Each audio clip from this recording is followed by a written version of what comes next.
భారతదేశపు మహాగ్రంథాలు, కావ్యాల సంపూర్ణ సంకలనం. సబ్స్క్రైబ్ చేయండి. తిలక్. తన భక్తుని యొక్క గౌరవం కాపాడేందుకు తననే మరిచి ముందుకొస్తాడు. అందుచేత ప్రస్తుతం భరతుని పక్షం బరువుగా ఉంది.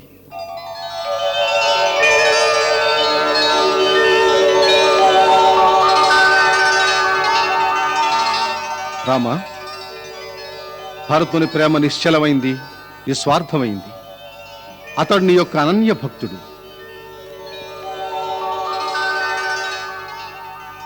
చివరికి నీ ప్రేమే గెలిచింది భరత.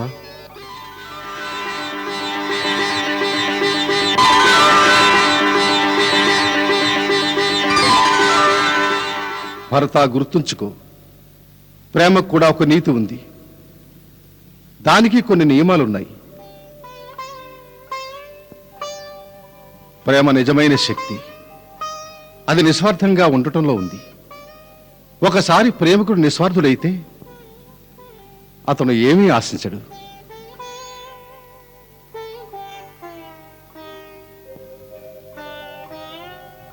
అప్పుడు తను ప్రేమించిన వ్యక్తికి ఏదైనా ఇవ్వగోరుతాడు.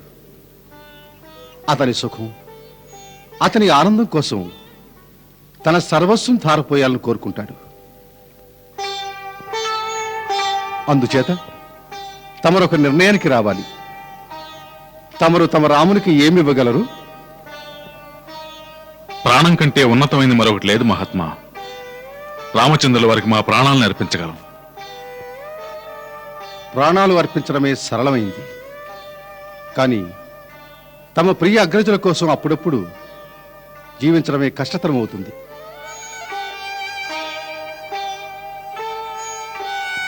తమరు నిజమైన భక్తులైతే శ్రీరామచంద్రుని పాదసన్నిధిలో కూర్చుని వారిని అడగండి, వారికి ఆనందం దేనిలో ఉంది అని.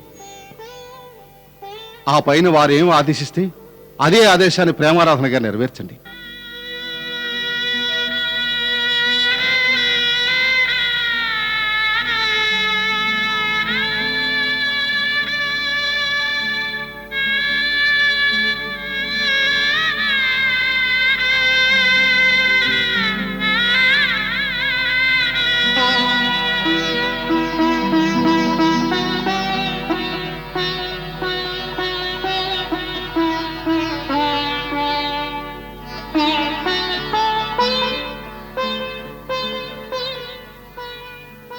మహారాజా, తమరు మా నేత్రాల నుంచి స్వార్థం అనే పరదాలను తొలగించారు.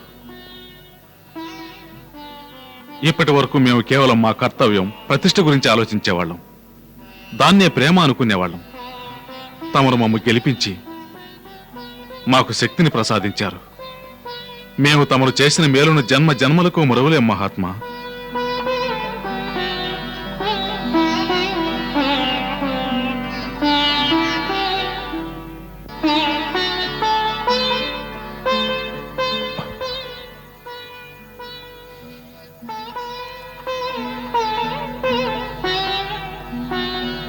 తమరు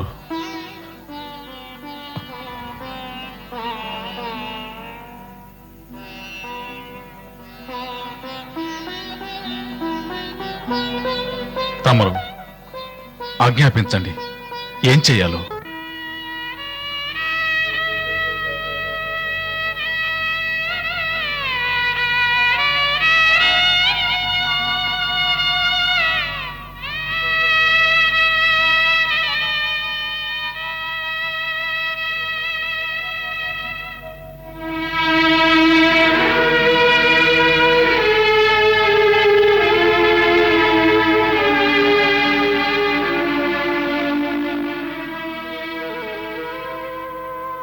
గెలుపొందిన వారు కింద కూర్చోరు భరత. ప్రియానుజ, ఈనాడు రాముడు నీ ప్రేమ ముందు ఓడిపోయాడు. మాకివ్వాలని వచ్చిన రాజ్యాన్ని మేము నీ నుండి స్వీకరిస్తున్నాము.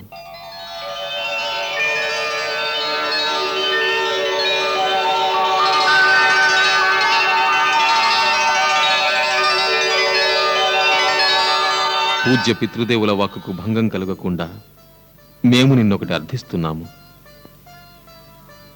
14 వత్సరములు మా స్థానంలో నువ్వు రాజ్యభారాన్ని వహించాలి.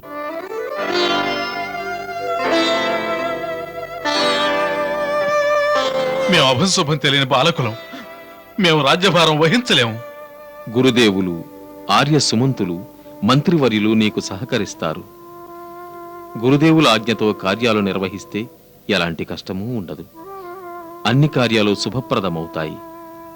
14 వత్సరముల అనంతరం వచ్చి మా రాజ్యాన్ని నీ నుండి తీసుకుంటాం.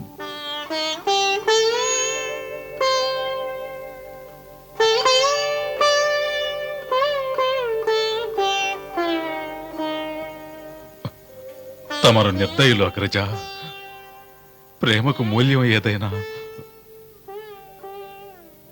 ప్రేమకు మూల్యం లేదు భరత. సరే, అలాగే కానివ్వండి. బహుశా 14 వత్సరముల ఎడబాటే మా పాపాలకు ప్రాయశ్చిత్తం అవుతుందేమో. ఒక్క మాట గుర్తుంచుకోండి అగ్రజ.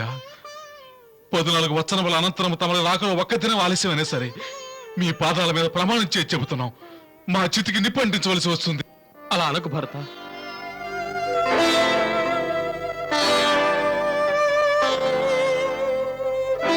భరత, నీకు మాట ఇస్తున్నాం మేము. తిరిగి రావటంలో ఒక్క దినం కూడా ఆలస్యం జరగదు.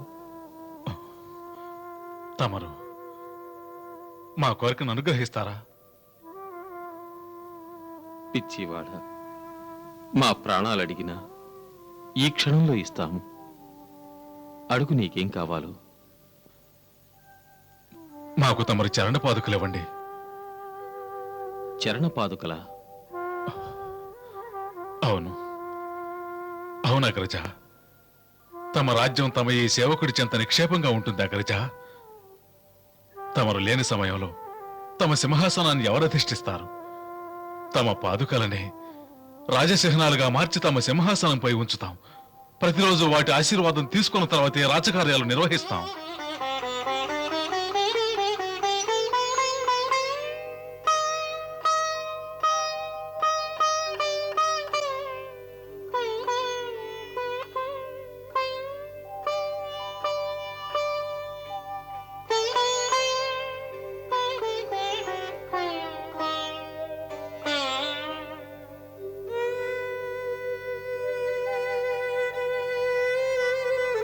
లక్ష్మణ,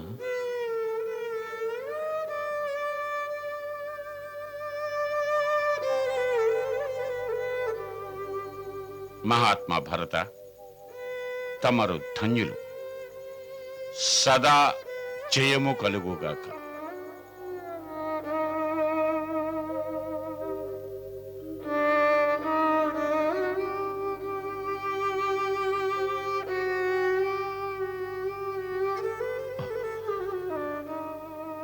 తమరు ఒక్కసారి తమ చరణాలు వీటిపై ఉంచండి.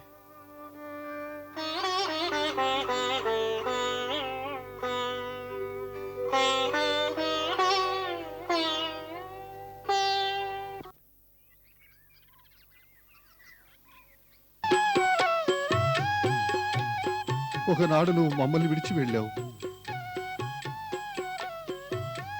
ఈనాడు మేము నిన్ను విడిచి వెళుతున్నాం తల్లి.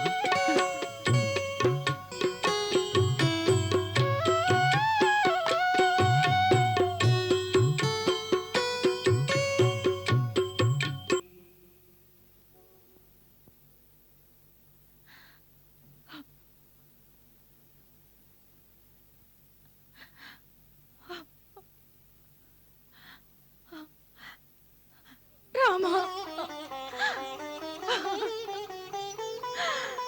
రామా,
మీరందరూ సాక్షులే. మేము రామచంద్రుల నుంచి అయోధ్య రాజ్యాన్ని తీసుకోలేదు. మేము కేవలం మా జ్యేష్ఠ సహోదరుని ఆజ్ఞానుసారం రాజ్యభారాన్ని నిర్వహించే బాధ్యతను మాత్రమే స్వీకరించాం. ఆర్యసమంతా తమరు అయోధ్యంతా ప్రకటించండి.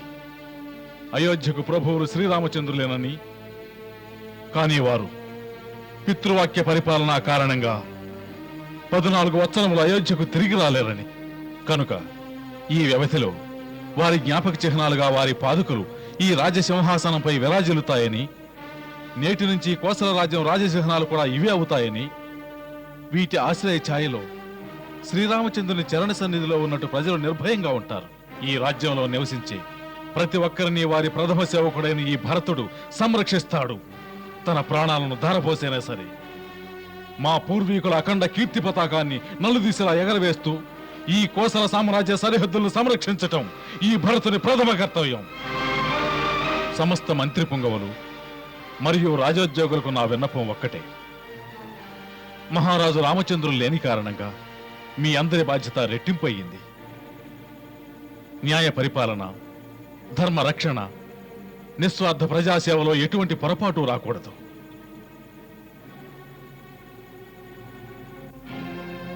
బ్రహ్మవేత్తలు, మహాపండితులు మరియు వివేకవంతులందరికీ మా విన్నపం ఒక్కటే. ఈ రాజ్యం కోసం, ఈ రాజ్య ప్రజల కోసం మీరు మాకు ఎటువంటి సలహాలైనా ఇవ్వవచ్చు. చిన్నవి కానీ పెద్దవి కానీ ఎటువంటి పనులైనా మమ్మ ఆజ్ఞాపించండి. మేము వాటిని శిరసావహిస్తాం.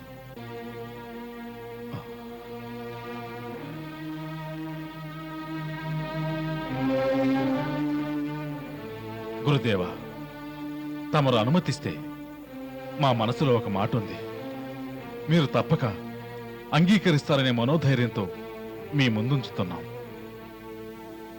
కుమార భరత, తమ అభిప్రాయాలన్నీ మేము శ్రద్ధాశక్తులతో వింటున్నాం. కనుక వత్స, తమ మనసులోని మాట నిర్భయంగా చెప్పవచ్చు.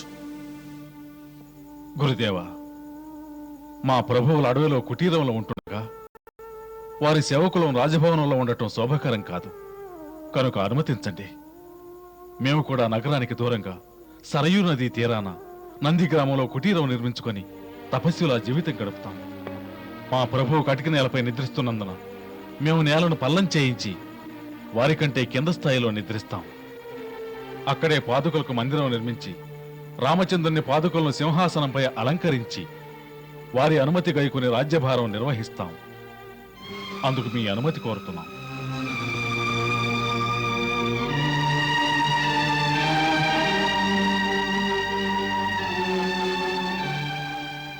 తమరు ధన్యులు భరత, ధన్యులు. తమరు తమ కర్తవ్యం నిర్ణయించుకోవడానికి మా అనుమతి అవసరం లేదు. తమరు ఆలోచించేది, చేసేది ఈ ప్రపంచంలో ధర్మసారంగా నిలుస్తుంది.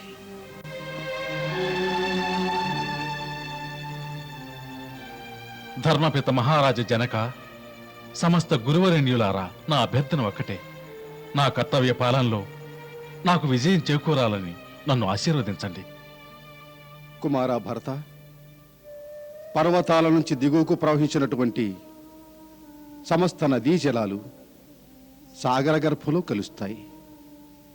ఆ ప్రకారం ఈ మహోన్నత రఘువంశంలో జన్మించిన నీ పూర్వీకుల సమస్త సుకృతాలు, వారి పుణ్యఫలాలు, వారి ఉత్తమ సంస్కారాలు అన్నీ మీలో సమూహితమై ఉన్నాయి.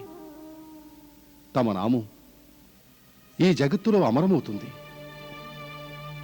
నీలాంటి మహోన్నత మహనీయులే ఈ భూమిపై ధర్మానికి శిలాక్షరాలు.